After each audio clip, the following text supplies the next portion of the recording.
பிரியமானவர்களே, இந்த காலை நேரத்தில் உங்கள் அனைவரோடும் சத்திய வசனத்தை மறுபடியும் இன்னொரு வாய்ப்பை கொடுத்திருக்கிறார். அன்பான தேவ ஜனங்களே, இந்த காலை நேரத்தில் கூட உங்கள் மத்தியில் லூக்கா 19ஆம் அதிகாரம் வசனங்கள் 35 40 முடிய ஒரு சில முக்கியமான காரியத்தை நான் பகிர்ந்து கொள்ள விருக்கின்றேன்.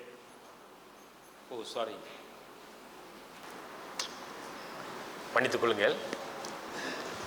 சரி, பிரியமானவர்களே, மறுபடியும் தேவனுடைய வார்த்தையை இந்த குருத்தோலை ஞாயிறுல பகிர்ந்து கொள்ள கர்த்தர் கொடுத்திருக்கிற இந்த மகா பெரிய வாய்ப்புக்காக நான் ஆண்டவரை ஸ்தோத்தரிக்கிறேன். பிரியமானவர்களே, இந்த பாம் சண்டே மூலமாக, குருத்தோலை ஞாயிறு மூலமாக நாம் 2023 மத்தேயு சுவிசேஷ புத்தகத்திலிருந்து நம்ம தியானித்தோம். 2024 மார்க்கு சுவிசேஷ புத்தகத்தில் நம்ம தியானித்தோம். இந்த ஆண்டுல லூக்கா சுவிசேஷ புத்தகத்திலிருந்து நாம் தியானித்து வந்து கொண்டிருக்கிறோம். இந்த தொடர்ச்சியை பார்க்கும் பொழுது மத்தேயு சுவிசேஷ புத்தகத்துல நாம் இந்த இயேசுவின் வருகைக்கு நாம் எப்படி ஆயத்தப்படுத்த வேண்டும் என்று சொல்லி நாம் தியானித்து வந்தோம். அந்த year 2023 we have studied, we have learned how we should prepare ourselves for the entry of Jesus into our life. ஆண்டவர் நம்முடைய வாழ்க்கையில வருகிறதுக்கு நாம் என்ன ஆயத்தங்கள் செய்ய வேண்டும் என்று சொல்லி மத்தேயு சுவிசேஷ புத்தகத்துல நம்ம தியானித்தோம். போன ஆண்டுல மார்க்கு சுவிசேஷத்தின் புத்தகத்தின் மூலமாக நாம் நம்முடைய வாழ்க்கையில வருகிற தேவனை என்ன செய்ய வேண்டும், what we must do for our God who has entered into our life. We studied this from the Gospel of Mark last year, and this year we are going to study from the Gospel of Luke. Friends, we can study many things from this Gospel, but today I would like to preach about the emotions of Jesus. இயேசுவின் உணர்ச்சிகளை குறித்து உங்களுக்கு நான் பகிர்ந்து கொள்ள ஆசைப்படுகிறேன். If you read Gospel of Luke chapter 19 one words, the author Luke has written about Jesus' emotion. Jesus has revealed his emotions after he entered to Jerusalem. ஆண்டவராகிய இயேசு கிறிஸ்து எருசலேமுக்கு பவனி போன பிறகு அவர் அநேக எமோஷன்ஸ், உணர்ச்சிகளை வெளிப்படுத்தியிருக்கிறார். அல்லேலூயா. அவர் அநேக உணர்ச்சிகளை வெளிப்படுத்தியிருக்கிறதை நம்ம பார்க்கலாம். நாளைக்கு அந்த ஒரு உணர்ச்சியை நம்ம படிக்க விருக்கின்றோம். சரிங்களா?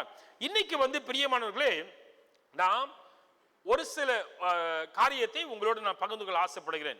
அதற்கு காரணமாக நான் உங்களிடத்துல ஒரு கேள்வி கேட்க ஆசைப்படுகிறேன். எத்தனை பேருக்கு இங்க இருக்கிற நமக்கு எத்தனை பேருக்கு சந்தோஷமா நான் வாழணும்னு சொல்லிட்டு ஆசைப்படுறீங்க? How many of you like to have a joyful life? Can you please raise your hand? நல்லா உயரமா, என்ன பத்திங்க எவ்வளவு உயரமா, எனக்கு வளர்ச்சி குறைவா இருந்தாலும் எவ்வளவு உயரமா தூக்கி இருக்கேன் பாருங்க. உயரமா தூக்குங்க. Thank you. I appreciate for your cooperation. Second question. Do you want to have a permanent joy or temporary joy? உங்களுக்கு தற்காலிகமான சந்தோஷம் வேணுமா அல்லது நிரந்தரமான சந்தோஷம் வேணுமா? சரி, நிரந்தரமான சந்தோஷம் வேணுன்றவங்க மட்டும் கை தூக்குங்க. நிரந்தரமான. தேங்க்யூ. கை தூக்குன ஒவ்வொருவருக்கும் என்னோட மனமார்ந்த நன்றி.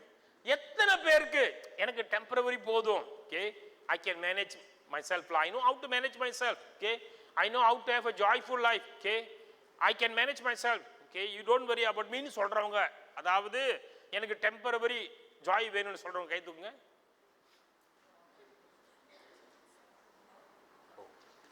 நீங்க கண்ணாடி எடுக்கிறீங்களா இல்ல கை தூக்குறீங்களா? சரி, பிரியமான தேவ ஜனங்களே, ஆண்டவராகிய இயேசு கிறிஸ்து எருசலேமுக்கு பவனி போனதுக்கு காரணம் என்ன தெரியுமா? எருசலேம்ல காணப்பட்ட ஜனங்களுக்கு எல்லாத்தையும் சந்தோஷத்தினால் ஆசீர்வதிக்கணும். அல்லேலூயா. எல்லாத்தையும் சமாதானத்தினால் ஆசீர்வதிக்கணும்னு சொல்லிட்டு ஆண்டவர் எதிர்பார்த்தார். பிலிப்பியர் 4ஆம் அதிகாரம் வசனம் 6-7 படிங்க. பிலிப்பியர் 4ஆம் அதிகாரம், Philippians chapter 4. நீங்கள் ஒன்றுக்கும் கவலைப்படாமல் எல்லாவற்றையும் குறித்து உங்கள் விண்ணப்பங்களை ஸ்தோத்திரத்தோடே கூடிய ஜெபத்தினாலும் வேண்டுதலினாலும் தேவனுக்கு தெரியப்படுத்துங்கள். 4வது வசனம், Philippians chapter 4 verse 4. கர்த்தருக்குள் எப்பொழுதும் சந்தோஷமாயிருங்கள். Rejoice in the Lord always. சந்தோஷமாயிருங்கள் என்று மறுபடியும் சொல்லுகிறேன். பாருங்க, the author is repeating that please have a joyful life. ஆண்டவருக்குள்ள சந்தோஷமாய் வாழதான் ஆண்டவர் நம்மள எல்லாத்தையும் அழைச்சிருக்கிறார். The Lord has called us to have a joyful life. God is not interested on worries. God is not interested on burdens. ஆண்டவர் கவலை பாரத்தை குறித்து ஆண்டவர் அதிகமாக அக்கறை செலுத்தவில்லை. ஏன்னா ஆண்டவர் பிரியமான தேவ ஜனங்களே, இந்த வார்த்தை எதின் அடிப்படையில் சொல்றேன்னா, அவர் எல்லாத்தையும் சந்தோஷமா வாழ வைக்கணும். அந்த நோக்கத்துக்காக இந்த ரெண்டு காரியத்தை நான் சொன்னேன். ஓகே, ஏன்னா ஆண்டவருடைய பிள்ளைகள் எல்லாரும் கர்த்தருக்குள் வாழ்கிற ஒவ்வொருவரும் கர்த்தருக்குள்ள சந்தோஷமா வாழணும்.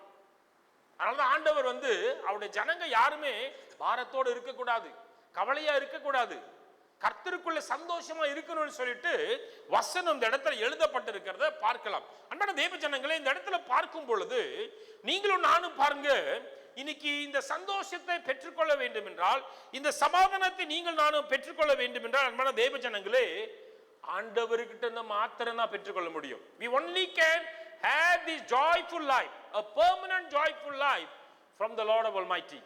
அதான் பாருங்க, பவுல் எழுதியிருக்கிறாரு, கர்த்தருக்குள் சந்தோஷமா இருக்க சொல்றாரு. Rejoice in the Lord, not rejoice in the worldly life. Not rejoice by your wealth, by your prosperity, by your talents, by your gift. Rejoice in the Lord. Why Paul has expressed the word or it emphasized about God? Because God is the resource for joy. Hallelujah. ஆண்டவர் தான் இன்னைக்கு நமக்கு சந்தோஷத்திற்கு மூல காரணராக இருக்கிறார். மூல காரணராக இருக்கிறார். அப்ப சந்தோஷத்தை பெற்றுக்கொள்ள வேண்டும் என்றால் நமக்கு யார் வேணும்? If we want to have a permanent joy, நமக்கு யார் வேணும்? We need God. Am I right? Without God, we cannot have a permanent joy. ஆண்டவர் இல்லாம நமக்கு ஒரு நிரந்தரமான சந்தோஷம் கிடைக்காது. தற்காலிகமான சந்தோஷம் தான் கிடைக்கும். நம் கண்களை மூடி ஜெபிப்போம். Let us pray. கர்த்தாவே, இந்த காலை நேரத்தில் உங்களை நோக்கி பார்க்கிறோம். இந்த காலை நேரத்தில் ஆண்டவரே, உம்முடைய நாமத்தை மகிமைப்படுத்துகிறோம். இந்த காலை நேரத்தில் உம்முடைய நாமத்தை துதிக்கிறோம். இந்த காலை நேரத்தில் உங்களை ஆராதனை செய்கிறோம். உம்முடைய வார்த்தையை தியானிக்க வந்திருக்கிற நாங்கள், எங்களோடு பேசுங்கப்பா. Lord, especially I would like to commit and humble myself before you. Father, I pray that you please touch my lips and empower my lips, Lord. Especially, Lord, you please place your word on my lips. Please empower my lips as you empower the lips of prophet Isaiah. Father, I also like to commit all the listeners here. சத்தியத்தை கேட்கிற ஒவ்வொருவரையும் இந்த கரத்தில் ஒப்புக் கொடுக்கிறேன். ஒவ்வொருடைய செவிகளிலும் இந்த வார்த்தை கடந்து செல்வதாக, கேட்கிற ஒவ்வொருடைய காதுகளிலும் ஆண்டவரே உடைய வார்த்தை அனுப்ப ஜெபிக்கிறேன். இயேசுவின் நாமத்தில் ஒப்புக் கொடுத்து அர்ப்பணித்து ஜெபிக்கிறேன் நல்ல பிதாவே, ஆமென். பிரியமானவர்களே, நாம் வாசிக்க கேட்போம். லூக்கா 19 அதிகாரம் 37வது வசனம். Luke chapter 19 verse 37. அவர் ஒளிய மலையின் அடிவாரத்துக்கு சமீபமாய் வருகையில் திரளான கூட்டமாகிய சீசர் எல்லாரும் தாங்கள் கண்ட சகல அற்புதங்களையும் குறித்து சந்தோஷப்பட்டு. அல்லேலூயா. பிரியமான தேவ ஜனங்களே, ஆண்டவராக இயேசு கிறிஸ்து எருசலேமுக்கு வந்துட்டார். Okay, Jesus already entered to the Jerusalem. இந்த இடத்துல இயேசு கிறிஸ்து வரும்பொழுது ஜனங்க எப்படி இயேசு கிறிஸ்துவை வரவழைத்தார்கள்? How the crowd has welcomed the Jesus. இயேசுவை எப்படி வரவழைத்தாங்க? ஐயா மறுபடியும் படிங்க 37வது வசனம். அவர் ஒளிய மலையின் அடிவாரத்துக்கு சமீபமாய் வருகையில் திரளான கூட்டமாகிய சீசர் எல்லாரும் தாங்கள் கண்ட சகல அற்புதங்களையும் குறித்து சந்தோஷப்பட்டு. பாருங்க, they were in emotion of joy. ஒரு சந்தோஷமான உணர்ச்சியில அவங்க இருக்கிறாங்க. சந்தோஷமான உணர்ச்சியில அவங்க என்ன செய்றாங்கன்னா, வர இயேசு கிறிஸ்து என்ன செய்றாங்க? வரவழைக்கிறாங்க. ஓகே, இயேசு வரும்பொழுது என்ன செய்றாங்க? சந்தோஷமா அவரை வரவழைக்கிறாங்க. பிரியமானவர்களே, what was the root cause for their emotion? அவங்களுடைய இந்த உணர்ச்சிக்கு பின்னணி என்னங்க? பிரியமான தேவ ஜனங்களே, பின்னணி என்னன்னு சொல்லி பார்க்கும் பொழுது, these are the group of people who have been blessed by Jesus. இவர்கள் தான் யார் என்று சொல்லி பார்க்கும் பொழுது, ஆண்டவராகிய இயேசு கிறிஸ்துவினால ஆசீர்வதிக்கப்பட்டவர்கள். ஐயா மறுபடியும் அதே 37 படிங்க. அவர் ஒளிய மலையின் அடிவாரத்துக்கு சமீபமாய் வருகையில் திரளான கூட்டமாகிய சீசர் எல்லாரும் தாங்கள் கண்ட சகல அற்புதங்களையும் குறித்து that means they have seen the miracles, the wonders, the ministry of Jesus. Shall we say amen? பிரியமானவர்களே, இவர்கள் அனைவரும் இயேசுவின் அற்புதத்தை, இயேசுவின் அடையாளத்தை பார்த்தவங்க. அப்பனா இயேசு யாருன்னு அவங்களுக்கு நல்லா தெரியும். They knew who is Jesus. We sang just now. Jesus is a miracle worker. அற்புதங்கள் செய்கிறவர், அதிசயங்கள் செய்கிறவர். அப்ப இத பார்த்ததுனால எப்படி அவங்க இயேசு வரும்போது அந்த பவனிக்குள்ள வரும்பொழுது என்ன செய்றாங்க? சந்தோஷப்பட்டாங்களே. அன்பான தெய்வ ஜனங்களே, நீங்களும் நான் இன்னைக்கு எப்படி இருக்கிறோம்? How are we today? How are we today, church? ஏதோ இருக்கிறோம், ஏதோ வாழ்க்கை வாழ்ந்துகிட்டு இருக்கிறோம் இல்ல? Friends, I would like to, based on Luke 19:37, I would like to encourage all of us, next time or in future, if you want to respond to someone about your wealth, okay, your joy, your happiness, please read this verse, Luke 19:37. If can, please memorize this verse. The reason I'm saying this, they have seen the miracle of Jesus. How about you and me? நீங்கள் நானும் இயேசுவின் அற்புதத்தை பார்த்ததே இல்லை. நீங்கள் நானும் ஆண்டவர்னால ஆசீர்வதிக்கப்படவே இல்லை. நீங்க நானும் ஆண்டவர் நன்மைகளால ஆசீர்வதிக்கப்படவே இல்லை. பட்டு இருக்குமா இல்லையாங்க?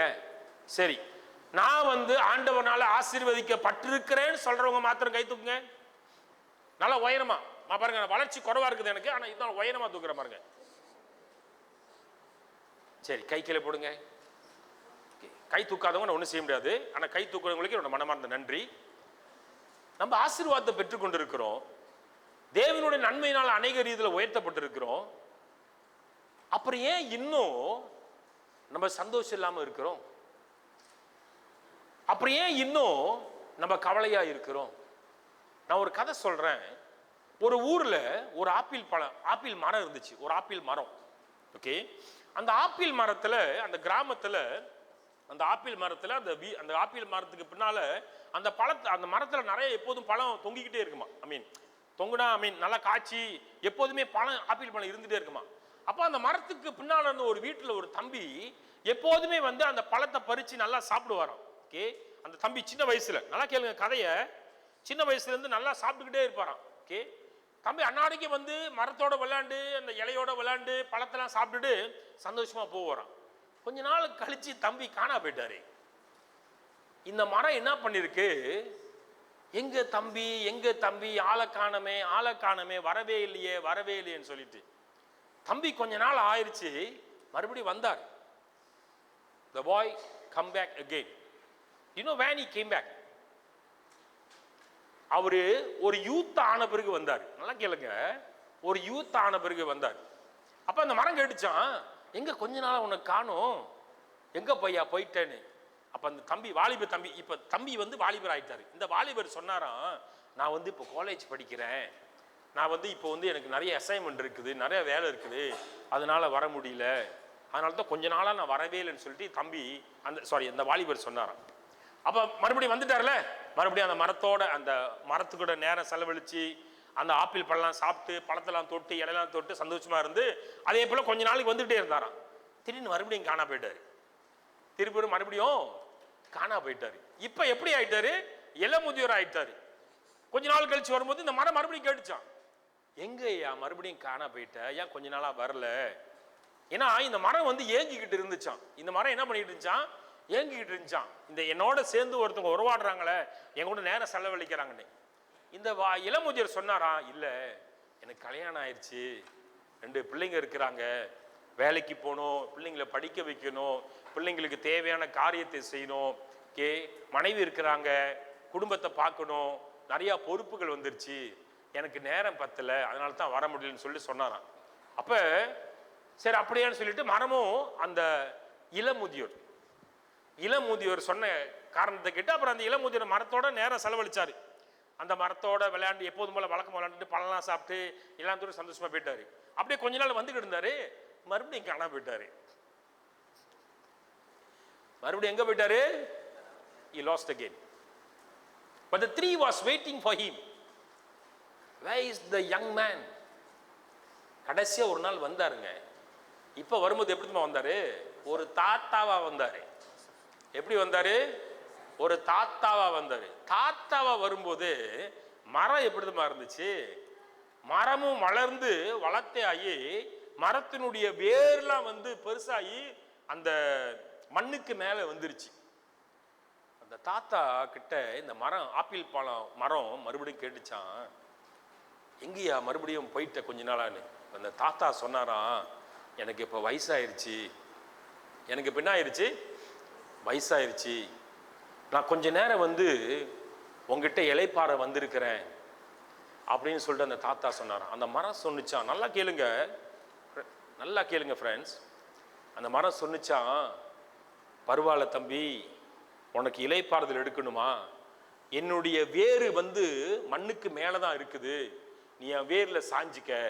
நல்லா கேளுங்க, என் வேரில் நீ சாஞ்சிக்க, என் வேரில் சாஞ்சி நீ ஓய்வு எடுக்கலான்னு சொல்லிட்டு அந்த மரம் சொன்னிச்சான். அந்த தாத்தா அப்படி ஓஞ்சி அந்த வேரில் உட்கார்ந்தாராம்.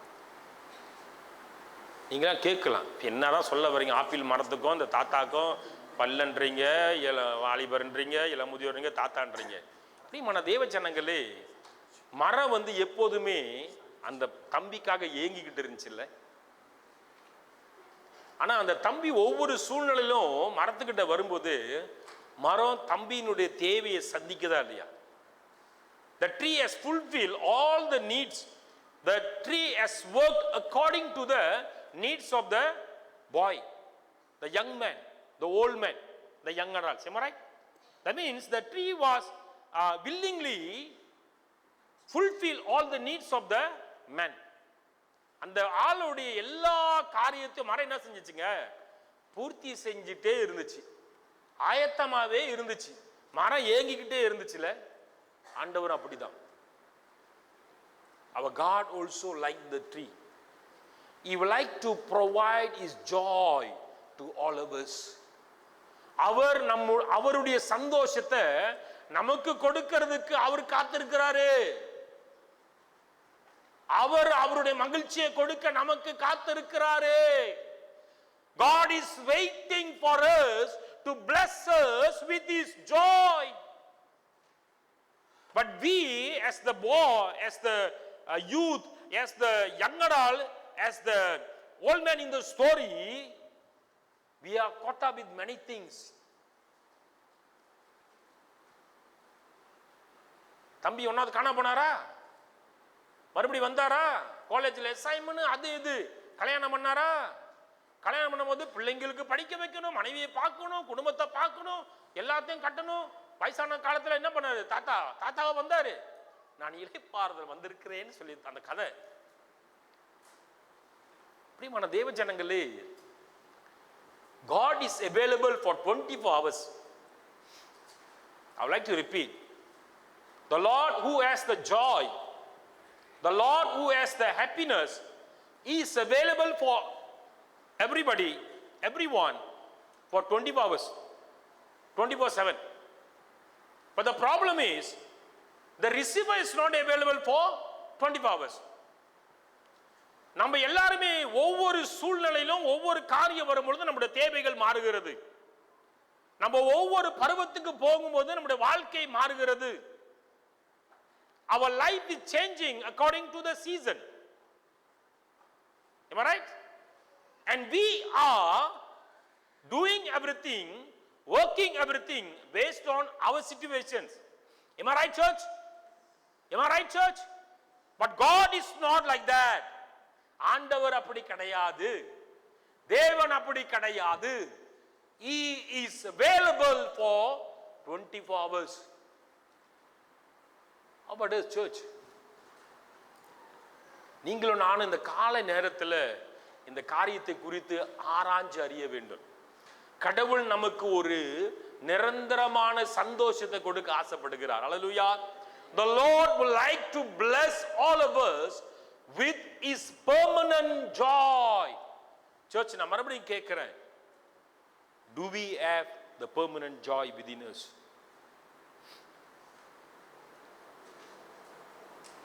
Do we have the permanent joy within us?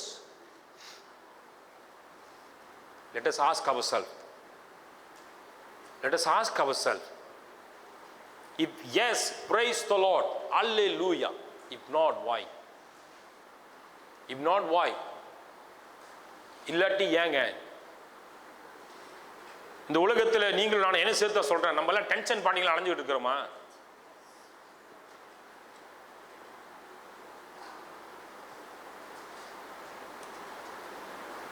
ஆண்டவர் அதை விரும்பல, கடவுள் அதை விரும்பல.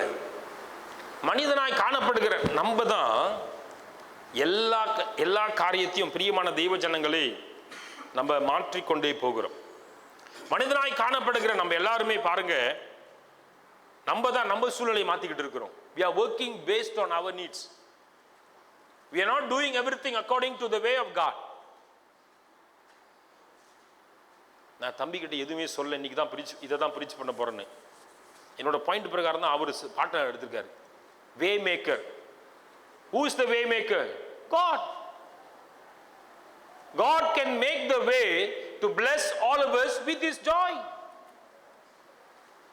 Do we really follow the ways of the Lord, or do we looking for the temporary joy, the ways towards the temporary joy? இன்னைக்கு எல்லாருமே temporary ஜாய்க்கு தான் எதிர்பார்க்குறாங்க. ஒரு எக்ஸாம்பிள் சொல்றேன். இன்ஜினியர் இருக்காங்களா? அங்கிள் இருக்கு. நம்ம ஹெல்த்தியா இருக்கணும்னா ஹெல்த்தியான சாப்பாடு சாப்பிடணும். பட் இன்னைக்கு அநேக வெள்ளம் என்ன சாப்பிட்டு இருக்கிறோம்? ஒரு மீல் எடுக்கணும்னு சொல்லிட்டு ஃபாஸ்ட் ஃபுட் எடுத்துட்டு இருக்கிறோம். இல்ல லீமா மினேட் மீ சுக்ரா, லீமா மினேட் மீ சுக்ரா, மேகினால வர விலை என்ன தெரியுமா? இது பார்க்க தான் மூடி இருக்குது, திறந்தன்னு வச்சுக்கோமே. மூடி வச்சிருக்கிறேன், முடி வெட்டும் போது பார்த்து தான் வெட்டிட்டு இருக்கிறேன். என்ன காரணம் தெரியுமா? லீமா மினேட் சுக்ரா மேகி மீ, இல்ல மெக்டோனல்ட். கிராப் ஃபுட் வந்துச்சு, ஃபாஸ்ட் ஃபுட் வந்துச்சு. யாரே மெசேஜ் அனுப்பிட்டு இருக்காங்க, saya akan antar makanan kepada rumah anda dalam 10 minit nih. Grab food, food panda, இதெல்லாம் ஹெல்த்தியான ஃபுட்டா? இந்த மாதிரி டெம்பரவரி சாப்பாடை சாப்பிட்டு தான். நீங்கள் கோச்சிக்காதீங்க, தப்பா இருந்தால் மன்னிச்சிருங்க. ரெக்கார்டிங் வர ஓடுது. டாக்டர்ஸ் யாரும் நீங்க பார்த்தீங்கன்னா நான் மன்னிச்சிருங்க. டாக்டர்ஸ்க்குலாம் காசு கொடுத்துட்டு இருக்கிறோம்.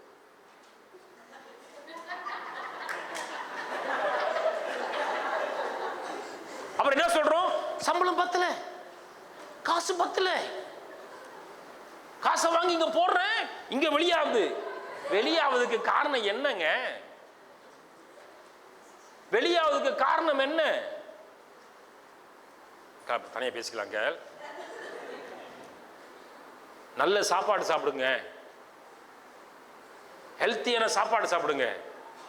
பிரியமான, அதே போல நம்மளும் நமக்கு நிரந்தரமான சந்தோஷத்தை கொடுக்கிற கடவுள்கிட்ட வரும் பொழுது நீங்க நானும் சந்தோஷமா இருப்போம். எப்படிப்பட்ட சூழ்நிலையா இருந்தாலும் சரி, நான் கர்த்தருக்குள்ள சந்தோஷமா இருக்குன்னு சொல்லிட்டு மார்பை தட்டி நம்மளால சொல்ல முடியுங்க.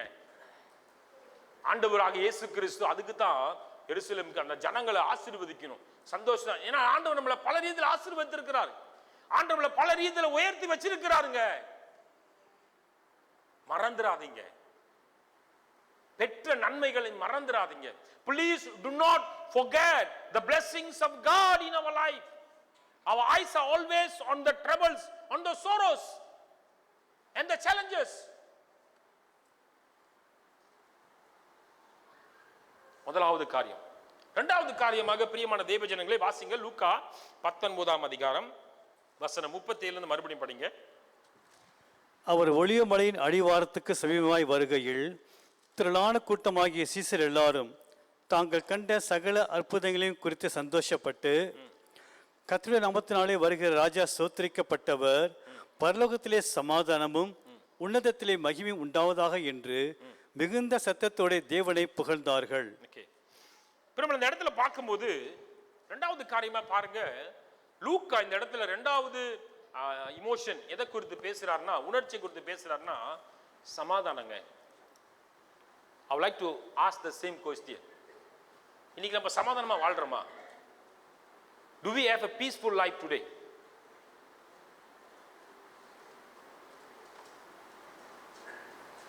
Do we have a peaceful life?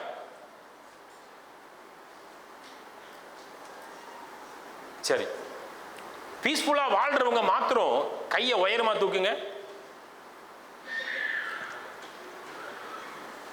Church, I appreciate your honesty. I appreciate your honesty. நீங்க ஒருவேளை கை நம்ம தூக்கிட்டே இருந்தா இவர் சொல்லிக்கிட்டே இருப்பாருன்னு சொல்லிட்டு தூக்காம இருக்கா கூட எனக்கு தெரியல. ஓகே, தூக்கினவங்களுக்கு நன்றி. பிரியமான தேவ ஜனங்களே, இரண்டாவது காரியமாய் பாருங்க, இந்த ஜனங்க சமாதானத்தை குறித்து பேசுறாங்க.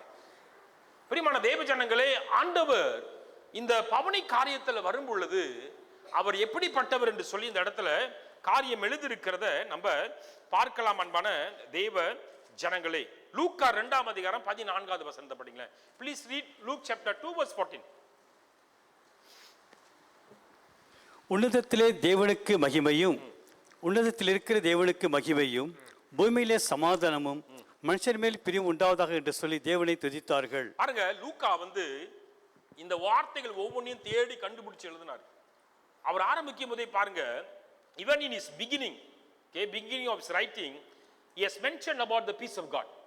வசனத்தை, இந்த சுவிசேஷ புத்தகத்தை எழுத ஆரம்பிக்கும் பொழுது என்ன சொல்றாருன்னா, சமாதானத்தை மையமாக வைத்து இந்த இடத்துல எழுதியிருக்கிறத நம்ம பார்க்கலாம் அன்பான தெய்வ ஜனங்களே. ஆனா இங்க பார்க்கும் பொழுது லூக்கா 19ஆம் அதிகாரம், அந்த வசனத்தை படிப்படி படிங்க, 38வது வசனம். கர்த்தருடைய நாமத்தினாலே வருகிற ராஜா ஸ்தோத்திரிக்கப்பட்டவர், பரலோகத்திலே சமாதானமும் உன்னதத்திலே மகிமை உண்டாவதாக என்று மிகுந்த சத்தத்தோட தேவனை புகழ்ந்தார்கள். இந்த இடத்துல பார்க்கும்போது பிரியமான தேவ ஜனங்களே, இந்த லூக்கா எதை குறித்து பேசுறார் என்றால் பரலோகத்திலே சமாதானத்தை குறித்து பேசுறார். In Luke chapter 2 verse 14, the author Luke has written about the peace on earth, and in Luke chapter 19 verse 38, the author Luke has written about the peace in heaven. What is the difference between these two? இந்த ரெண்டுக்கும் என்ன அர்த்தங்க? பிரியமான தேவ ஜனங்களே, இந்த ரெண்டுக்கும் பார்க்கும்போது the emotion is one, peace. உணர்ச்சியானது ஒண்ணுதான். என்னன்னா சமாதானத்தை குறித்து தான் பேசப்படுகிற ஒரு காரியமா இருக்கிறத நம்ம பார்க்கலாம். பிரியமான இந்த இடத்துல பார்க்கும் பொழுது எதை குறித்து பேசுகிறது என்று சொல்லி பார்க்கும் பொழுது, இயேசு கிறிஸ்துவை இந்த இடத்துல ராஜா புறக்கணித்துட்டார். The king was rejected Jesus. Therefore they could not peace on earth. ராஜா இந்த இடத்துல இயேசு ராஜாவை, பிரியமான தேவ ஜனங்களே, இயேசுவை புறக்கணித்ததுனால, அவரை தள்ளி விட்டதுனால சமாதானம் பெற்றுக்கொள்ள வேண்டிய தேவனிடத்திலிருந்து சமாதானம் உலகத்துல இல்லாம போயிருச்சு. விளங்குதுங்களா? புரியுதுங்களா? இல்ல, ஏன்னா யாருமே இயேசு ஏத்துக்கொள்ளலையே.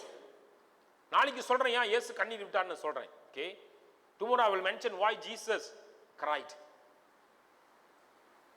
The society, the people in authority has rejected the king. ராஜாவை ஏற்றுக்கொள்ளாம அவங்க போன காரியத்துல பிரியமான தேவ ஜனங்களே இந்த இடத்துல நம்ம பார்க்கலாம். ஆனா இந்த காரியமானது என்ன நடக்குது என்றால், சமாதானம் இல்லாததுனால, சமாதானம் இல்லாத இடத்துல என்ன இருக்கும்?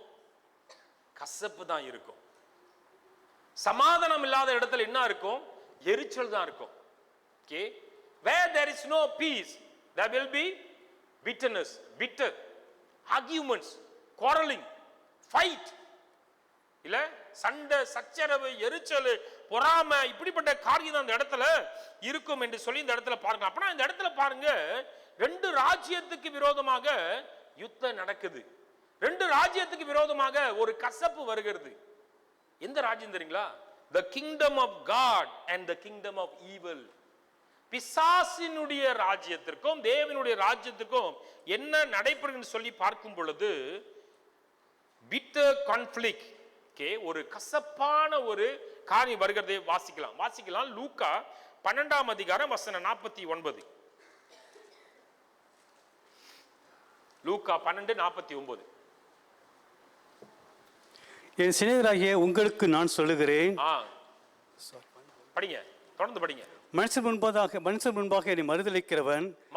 முன்பாக என்னை மறுதலிக்கிறவன் தேவதூதர் முன்பாக மறுதலிக்கப்படுவான். ஓகே, தொடர்ந்து படிங்க.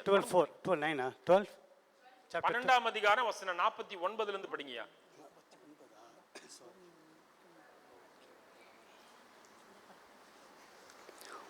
பூமி மேல் அக்கினியை போட வந்தேன், அது இப்பொழுதே பற்றி எற வேண்டும் என்று விரும்புகிறேன். ஆகிலும் நான் முழுக வேண்டிய ஒரு ஸ்நானம் உண்டு, அது முடியும் அளவு எவ்வளவோ நெருக்கப்படுகிறேன். நான் பூமியிலே சமாதானத்தை உண்டாக்க வந்தேன் என்று. எதுக்கு வந்தாரு? பூமியில சமாதானத்தை உண்டு பண்ண வந்தார். Jesus came to this world to bless the world with his peace. Okay, நான் பூமியிலே சமாதானத்தை உண்டாக்க வந்தேன் என்று நினைக்கிறீர்களோ? சமாதானத்தை அல்ல, பிரிவினையை உண்டாக்க வந்தேன் என்று உங்களுக்கு சொல்லுகிறேன். எப்படியெனில் இது முதல் ஒரே வீட்டிலே 5 பேர் பிரிந்திருப்பார்கள்.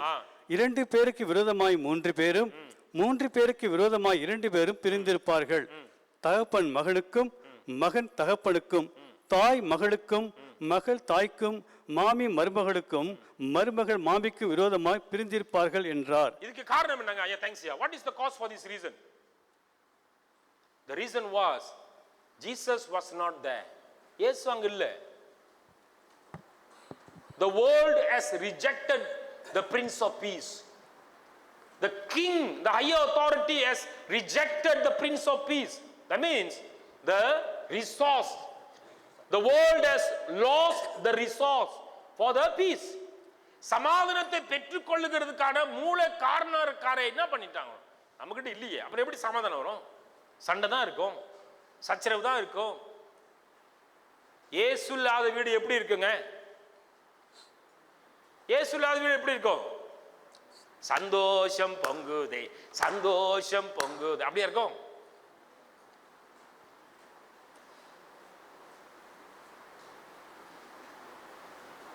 சமாதானத்தை கொடுக்கிறவரோட எங்கேஜ் பண்ணாதான் சமாதானம் கிடைக்கும்.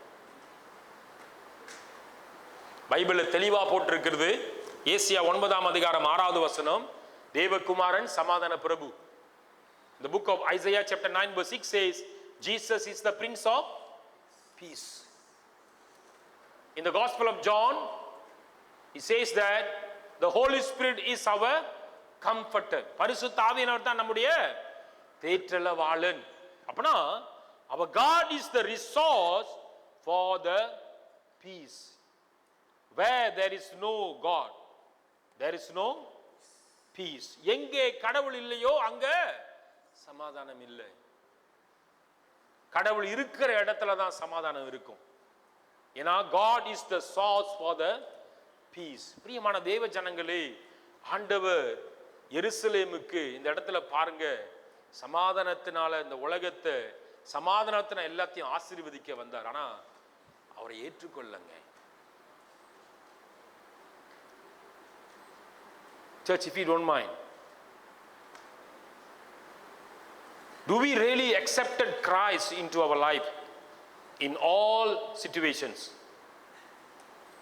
நம்ம உண்மையிலே ஆண்டவரை நம்முடைய வாழ்க்கையில் இருக்கிற எல்லா சூழ்நிலையிலும் தேவனை ஏற்றுக்கொள்கிறோமா? அல்லது இந்த தேவன் நம்ம தேவைப்படும் பொழுது மாத்திரம் ஏற்றுக்கொள்கிறோமா? Oh, are we accepting Christ into our life during the needful time alone?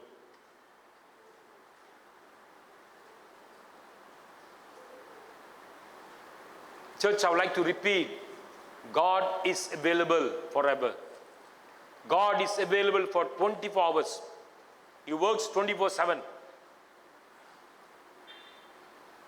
He has his own way to do wonders and miracles because he is the way maker. சூழ்நிலையை அவர்னால தான் மாற்ற முடியும். சூழ்நிலையை அவர்னால தான் மாற்ற முடியும். சூழ்நிலையை அவர்னால மாற்ற முடிகிறதுனால நீங்களும் நானும் அவரோட என்கேஜ் பண்ணும்போது கண்டிப்பா சமாதானம் வரும். கண்டிப்பா சமாதானத்தை பெற்றுக்கொள்ள கர்த்தர் நம்மை நடத்துவார். கண்டிப்பா சமாதானத்தில் வாழ்கிறதுக்கு நம்ம குடும்பத்தை ஆண்டவனால கட்ட முடியும். கண்டிப்பா நம்ம திருச்சபையில சமாதானமா வாழ்கிறதுக்கு தேவன் உதவி செய்வார். அவர் இருக்கணும், அதுதான் முக்கியம். அவர் எருசலேமுக்கு வந்தது போல நம்ம வாழ்க்கையில வரணும், நம்ம குடும்பத்துல வரணும், நம்முடைய திருச்சபையில வரணும். அவர் இல்லாவிட்டா சமாதானம் கிடைக்காது. அவர் இல்லாவிட்டால் சமாதானம் கிடைக்காது. And church, I would also like to highlight that God would like to engage with us directly. ஆண்டவர் நம்மளோடு நேரடியாக நம்மளோடு இணைய ஆசைப்படுறார். Not from the third person or not from the second person. He would like to have a direct engagement. நேரடியாக இணைஞ்சு நம்மளோட சமாதானத்தை கொடுக்க ஆண்டவர் ஆசைப்படுகின்றார். நம்ம யார்கிட்டையும் போக தேவையில்லை. ரெண்டாவது மனுஷன் மூணாவது மனுஷன் போயிட்டு சுத்திட்டு வரணும்னு அவசியம் கிடையாது. Engage with him directly. இரண்டாவது காரியம், ஆண்டவர் சமாதானத்தை கொடுத்து நம்மை ஆசீர்வதிக்க ஆசைப்படுகிறார். லூக்கா 19ஆம் அதிகாரத்துக்கு போயிருவோம். ஐயா வசனம் 38 இருந்து படிச்சிருங்க. கர்த்தருடைய நாமத்தினாலே வருகிற ராஜா ஸ்தோத்திரிக்கப்பட்டவர், பரலோகத்திலே சமாதானமும் உன்னதத்திலே மகிமை உண்டாவதாக என்று மிகுந்த சத்தத்தோட தேவனை புகழ்ந்தார்கள். அப்பொழுது கூட்டத்தில் இருந்த பரிசேயரில் சிலர் அவரை நோக்கி, போதகரே, உம்முடைய சீசரை அதட்டும் என்றார்கள். அவர்களுக்கு அவர் பிரதியுத்தரமாக, இவர்கள் பேசாமல் இருந்தால் கழுகளே கூப்பிடும் என்று உங்களுக்கு சொல்கிறேன் என்றார். மூன்றாவது காரியமாய் பாருங்க, இன்னைக்கு சமாதானத்துக்கு நிறைய தடைகள் உண்டு. There are many obstacles to receive the joy and the peace of God. ஆண்டவருடைய சந்தோஷத்தை சமாதானத்தை பெற்றுக்கொள்கிறதுக்கு நிறைய தடைகள் இருக்கிறத நம்முடைய வாழ்க்கையில பார்க்கலாம். இந்த லூக்கா 19ஆம் அதிகாரத்துல பார்க்கும் பொழுது இந்த இடத்துல ஒரு தடை வருகிறத நம்ம படிக்கலாம். அன்பான தேவ ஜனங்களே, இந்த தடை யார்கிட்ட வருது? The obstacle came from the Pharisees. பரிசேயர் மூலமா வருகிற ஒரு தடையா இருக்கிறத நம்ம பார்க்கலாம். இந்த இடத்துல பார்க்கும் பொழுது என்ன சொல்றாங்க? இவங்க இயேசு கிறிஸ்து பவனி வருகிற இந்த சூழ்நிலையில இவங்க என்ன சொல்றாங்கன்னா 39வது வசனத்துல, அப்பொழுது கூட்டத்தில் இருந்த பரிசேயரில் சிலர் அவரை நோக்கி, போதகரே, உம்முடைய சீஷரை அதட்டும் என்றார்கள். உங்களுடைய சீஷரை நிப்பாட்டுங்க. ஏங்க சீஷரு? Why the disciples? Who prepared the procession? Jesus has advised, Jesus told the disciples to prepare for this procession. Am I right? இந்த பவனியை ஆயத்தப்படுத்தினது யாரு? இந்த சீஷர்கள் தான். Of course the direction came from Jesus.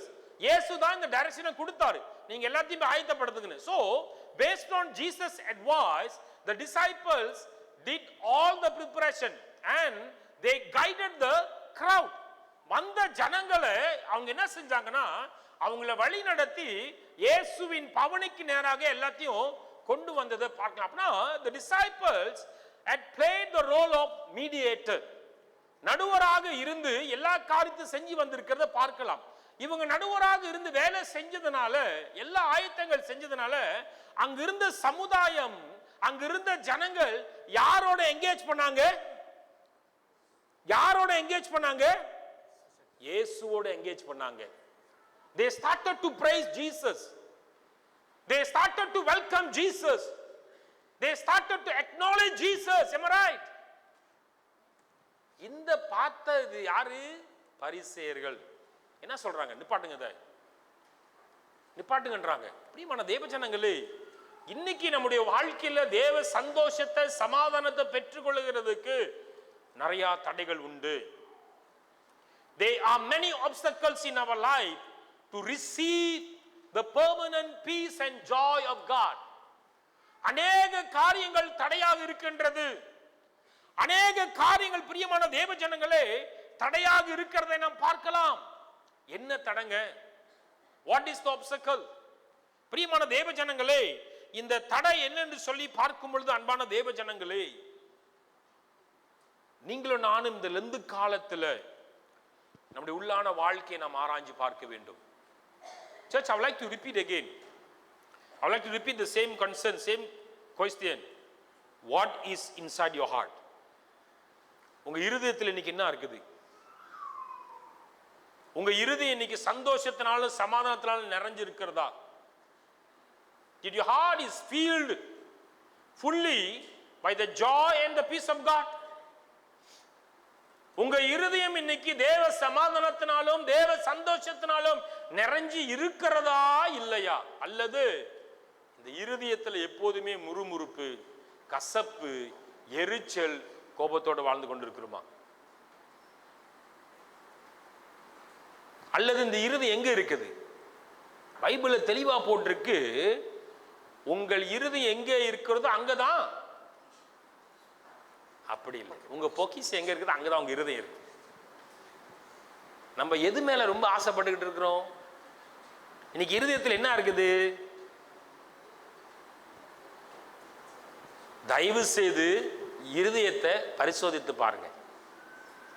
இங்க இருக்கிறது தான் இங்க வரும், இங்க இருக்கிறது தான் இங்க வெளிப்படும். இங்க வேற வச்சிருந்தா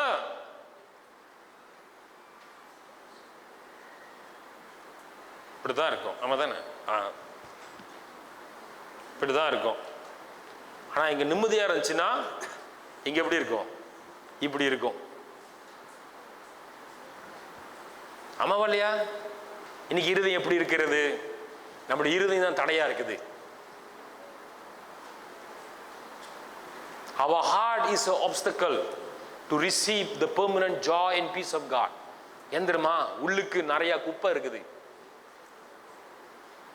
உள்ளுக்கு நிறைய அசிங்கமான காரியம் இருக்குது, உள்ளுக்கு நிறைய ஆண்டவருக்கு பிரியமில்லாத காரியம் இருக்குது. அப்புறம் எப்படிங்க சந்தோஷம் வரும்? அப்புறம் எப்படிங்க நிம்மதி வரும்?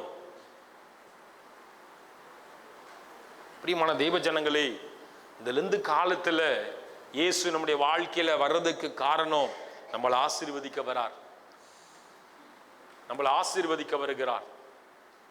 நீங்களும் நான் என்ன தெரியுமா செய்யணும்? இருதயத்தில் இருக்கிற எல்லா தவறான காரியங்கள் அபிப்பிராயத்தை எடுத்து போடணுங்க. வாசிக்க கேட்போமா? 2 கொரிந்தியர் 5ஆம் அதிகாரம் வசனம் 17 இருந்து 21 முடிய. 2 Corinthians chapter 5 verses 17 to 21. இப்படி இருக்க ஒரு கிறிஸ்துவுக்குள் இருந்தால் புது சிருஷ்டியாய் இருக்கிறான், பழையவைகள் ஒழிந்து போயின, எல்லாம் புதிதாயின. இவையெல்லாம் தேவனாலே உண்டாயிருக்கிறது. அவர் இயேசு கிறிஸ்துவை கொண்டு நம்மை தம்மோடே ஒப்புரவாக்கி ஒப்புரவாகுதலின் ஊழியத்தை எங்களுக்கு ஒப்புக் கொடுத்தார். அது என்னவெனில், தேவன் உலகத்தாருடைய பாவங்களை எண்ணாமல் கிறிஸ்துவுக்குள் அவர்களை தமக்கு ஒப்புரவாக்கி ஒப்புரவாகுதலின் உபதேசத்தை எங்களிடத்தில் ஒப்புவித்தார். ஆனபடியினாலே தேவனானவர் எங்களை கொண்டு புத்தி சொல்கிறது போல நாங்கள் கிறிஸ்துவுக்காக ஸ்தானாதிபதிகளாய் இருந்து தேவனோட ஒப்புரவாகுங்கள் என்று கிறிஸ்துவ நிமித்தம் உங்களை வேண்டிக் கொள்ளுகிறோம். நாம் அவருக்குள் தேவனுடைய நீதியாகும்படிக்கு பாவம் அறியாத அவரை நமக்காக பாவமாக்கினார். ஆண்டவர் நம்மளை எல்லாத்தையும் மன்னிச்சிட்டார் தெரியுமா? Do you know that the Lord has already forgiven all of us? Do you know that the Lord has already given us a new life? God has done his part. ஆண்டவர் தன்னுடைய பங்கை முடிச்சிட்டாரு, தன்னுடைய வேலையை முடிச்சிட்டாரு. ஆனா வாழ்ந்து கொண்டிருக்கிற நம்ம தான் எப்படி வாழ்ந்து கொண்டிருக்கிறோம்? ஐயா, நீதிமொழிகள் 24ஆம் அதிகாரம் வசனம் 17 18 படிங்க. Proverbs chapter 24 verses 17 and 18. உன் சத்துரு விழும்போது சந்தோஷப்படாதே, அவன் இடரும் போது உன் இருதயம் களி கூறாதிருப்பதாக. கர்த்தர் அதை காண்பார், அது அவர் பார்வைக்கு பொல்லாப்பாய் இருக்கும். அப்பொழுது அவனிடத்தில் நின்று அவர் தமது கோபத்தை நீக்கி விடுவார். மற்றவங்க விழும் பொழுது, மற்றவங்க கஷ்டப்படும் பொழுது நம்ம என்ன செய்யக்கூடாதா? சந்தோஷப்படக்கூடாது.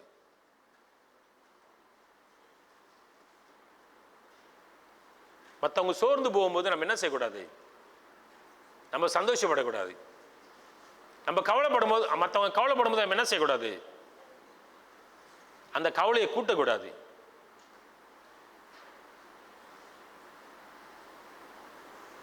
இன்னொரு வசனத்தை படிப்போம். ஐயா, ரோமர் 5ஆம் அதிகாரம் வசனம் 3-5 படிங்க. Roman chapter 5 verses 3 to 5.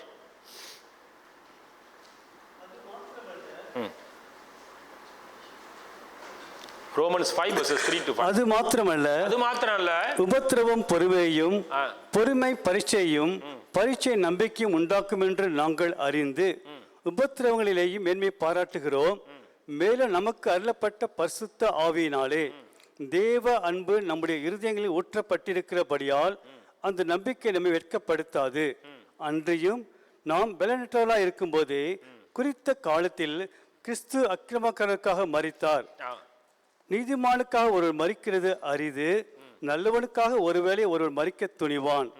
நாம் பாவிகளாய் இருக்கையில் கிறிஸ்து நமக்காக மரித்ததினாலே தேவன் நம்மேல் வைத்த தமது அன்பை விளங்க பண்ணுகிறார். இப்படி நாம் அவருடைய இரத்தத்தினாலே நீதிமான்களாக்கப்பட்டிருக்க கோபாக்கினைக்கு நீங்களாக அவராலே நாம் ரட்சிக்கப்படுவது அதிக நிச்சயமாமே. நாம் இந்த இடத்துல பாருங்க, ஆண்டவர் நமக்காக எல்லாத்தையும் செஞ்சிருக்கிறார். நமக்காக எல்லா காரியத்தையும் செஞ்சிருக்கிறார். இன்னைக்கு நமக்கு எவ்வளவு துயரம் வந்தாலும், எவ்வளவு போராட்டம் வந்தாலும் நம்ம கர்த்தருக்குள்ள சந்தோஷமா இருக்கணும். அல்லேலூயா. மற்றவங்க விழுகிறதுனால, நம்ம ஸ்ட்ராங்கா இருக்கிறதுனால மற்றவங்களை விழும் பொழுது அவங்கள தூக்கி விடணுமே தவிர அவங்க விழுந்ததுலேருந்து இன்னும் அதிகமாக கீழே விழ வைக்கக்கூடாதுங்க. பிரியமான தேவ ஜனங்களே, இன்னைக்கு நீங்களும் நானும் நம்முடைய இருதயத்தை ஆராய்ஞ்சு பார்க்க வேண்டும். தேவ சந்தோஷம் சமாதானத்தை பெற்றுக்கொள்கிறதற்கு பரிசேயர் ஒரு தடையா இருந்தார். இன்னைக்கு நம்முடைய வாழ்க்கையில் என்ன தடை இருக்குது? ஆண்டவர் நம்முடைய வாழ்க்கையில வந்ததுக்கு காரணம் நம்ம எல்லாம் சந்தோஷமா வாழணும், நம்ம எல்லாம் சமாதானமா வாழணும்னு சொல்லிட்டு, கிறிஸ்துவுக்கு அன்பான தெய்வ ஜனங்களே, ஆண்டவர் இன்னைக்கு நம்மளை பார்த்து உற்சாகப்படுத்துகிறார். நாம் பவனி வந்தோம், நாம் அநேக காரியங்களை செஞ்சோம். கர்த்தர் நம்முடைய வாழ்க்கையில தெய்வ சந்தோஷத்தை பெற்றுக்கொள்வோம், தேவனுடைய சமாதானத்தை பெற்றுக்கொள்வோம். ஆண்டவரிடத்துல இந்த காரியங்களை பெற்றுக்கொண்டு நாம் கர்த்தருக்குள்ள எப்பொழுதும் சந்தோஷமாக நாம் வாழ்வோமாக. ஒரே ஒரு வசனத்தை வாசித்து முடிப்போம். சங்கீதம் 100 நாம் வாசிக்க இருப்போம்.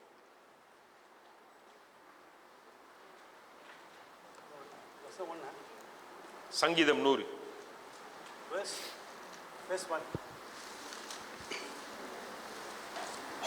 பூமியின் குடிகளே, எல்லாரும் கர்த்தரை கம்பீரமாய் பாடுங்கள். மகிழ்ச்சியோட கர்த்தருக்கு ஆராதனை செய்து ஆனந்த சத்தத்தோட சந்நிதி முன் வாருங்கள். மகிழ்ச்சியோடு ஆண்டவருக்கு நம்ம ஆராதனை செஞ்சு ஆனந்த சத்தத்தோடு நீங்களும் நானும் கடவுள் நம்மளை ஆராதிக்க வர சொல்றார். வாருங்கள், நாம் அனைவரும் எழுந்து நின்று கண்களை மூடி ஜெபம் செய்வோமாக.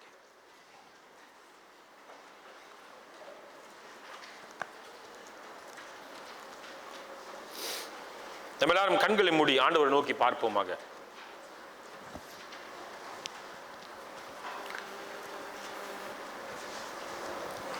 பிரியமானே, இந்த நாளில் நம்முடைய வாழ்க்கையில நம் சந்தோஷமா இருக்கிறோமா?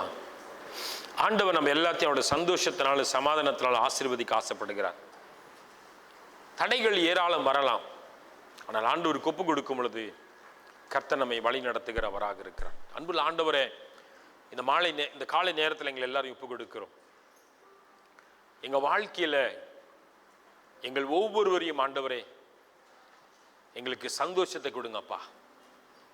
எப்படிப்பட்ட துயரங்கள், கஷ்டங்கள், வேதனைகள் வந்தாலும் நாங்கள் எப்பொழுதும் கர்த்தருக்குள்ள சந்தோஷமாய் வாழ உதவி செய்யுங்க ஆண்டவரே. இந்த காலை நேரத்தில் எங்க வாழ்க்கையை தொடுங்க, எங்க வாழ்க்கையில எங்க சிந்தனையை புதுப்பிங்க, எங்க வாழ்க்கையில ஒரு சமாதானத்தை கொண்டு வந்து ஆசீர்வதிங்க. தேவன் தொடர்ந்து எங்களை வழி நடத்துங்க அப்பா. இந்த இடத்தை விட்டு போகும்பொழுது சந்தோஷம் சமாதானத்தில் நிரப்பி செல்ல கர்த்தர் உதவி செய்யுங்க. இயேசுவின் நாமத்தில் எங்களை ஒப்பு கொடுக்கிறோம். உங்களுடைய இடத்திலிருந்து நாங்கள் சந்தோஷத்தை சமாதானத்தை பெற்றுக்கொள்ள தடையா இருக்கிற ஒவ்வொரு காரியத்தை வெளிப்படுத்துங்க. எங்களுடைய இருதயத்தில் காணப்படுகிறதான எல்லா விதமான உங்களுக்கு விரோதமாய் இருக்கிற காரியத்தை வெளிப்படுத்துங்க. ஆண்டவர் பேசுங்க. இயேசுவின் நாமத்தில் எங்கள் ஒவ்வொரு ஒப்பு கொடுத்து அர்ப்பணித்து ஜெபிக்கிறோம் நல்ல பிதாவே.